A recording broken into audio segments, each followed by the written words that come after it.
រពភ្លេងជាតិនៃព្រះរាជាណាចក្រកម្ពុជាគោរព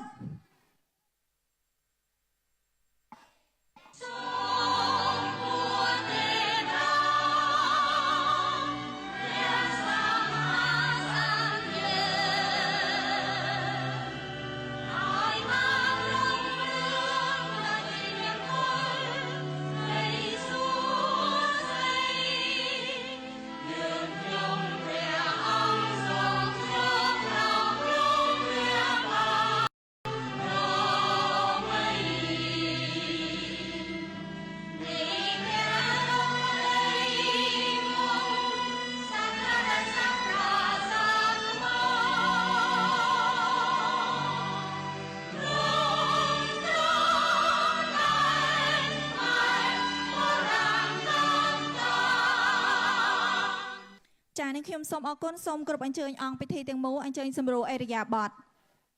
Thank you. Please take your seats.